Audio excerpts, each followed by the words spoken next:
তো ভিউয়ার্স, আমরা এখন চলে আসছি সাতক্ষীরা জেলার কালীগঞ্জ থানার অন্তর্গত বিষ্ণুপুর গ্রামে অবস্থিত 1900 শতাব্দীতে 5টি রুম বিশিষ্ট 3 তলা নির্মিত প্রাসাদটি একটু আপনাদের দেখানোর চেষ্টা করছি।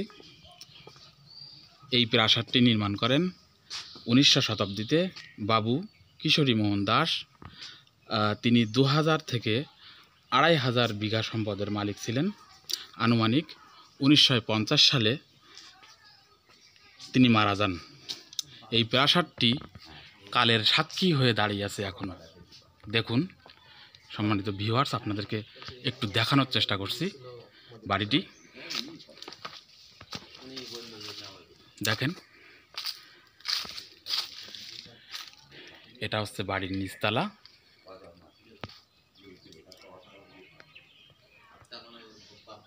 এটা উপরতলা, 2 তলা। আমি ভিতরে যেয়ে একটু দেখানোর চেষ্টা করছি। দেখেন, আমরা এখন বারান্দায় প্রবেশ করলাম।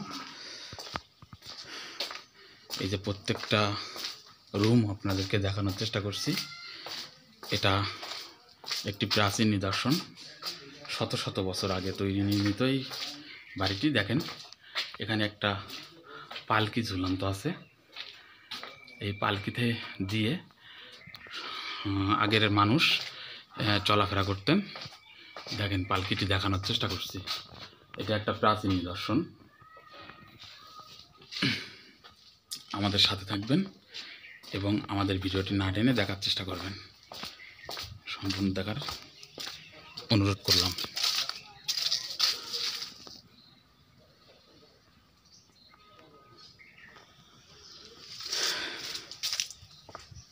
আমরা এখন রুমের ভিতরে প্রবেশ করলাম। যথেষ্ট পরিমাণ ব্যবহৃত লাইট না থাকায় আমরা কিছু দেখানোর চেষ্টা করছি।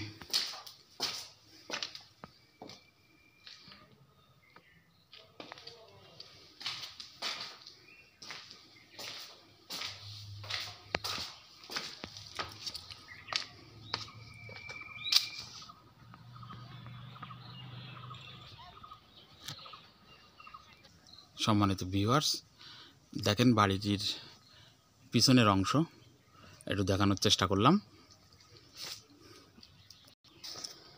দেখেন, বহু আগের পুরানো এই সিঁড়িটি। এই সিঁড়ি দিয়ে নামলাম। আমরা চেষ্টা করছি পুরো ভিউটা আপনাদের দেখানোর জন্য। দেখেন,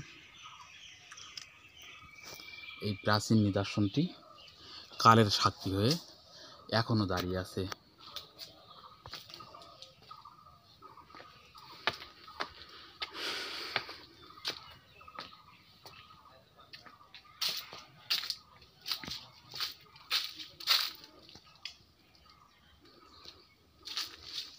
সম্মানিত ভিউয়ার্স, এবার আমরা চলে যাচ্ছি এখানকার স্থানীয় একজন লোকের কাছে।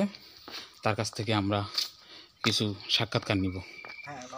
বাবু, এই জায়গাটা বা স্থানের নাম কি বাবু? বিষ্ণুপুর জমিদার বাড়ি। বিষ্ণুপুর জমিদার বাড়ি।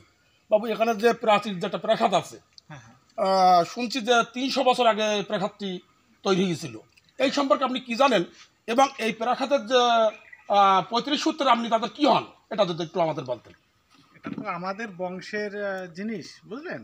আমাদের বংশধর বাবু কিশোরী মোহন দাস, উনি ওই বিল্ডিংটা তৈরি করছিলেন। জি জি। তখন উনি জমিদার ছিলেন। জি। তো আমাদের পূর্বপুরুষ ছিলেন উনি। পরবর্তীতে আমরা এসছি, তো এখন তো আর জমিদার নেই, জমিদারি নেই। এই মতো অবস্থায় আমরা তো, উনি চলে গেছেন। তারপরে ওনার পরবর্তীতে পান্নালাল দাস এসছিলেন। তারপরে আরও অনেক শিশির মোহন দাস এসছিলেন। জি জি। সবাই তো পরলোক গমন করেছেন।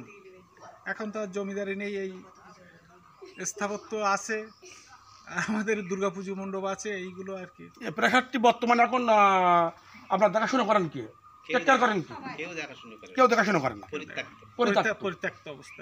এই যে স্থানের সম্পদ বা প্রাসাদটি বর্তমানে কোনো মালিকানা নাই এখন?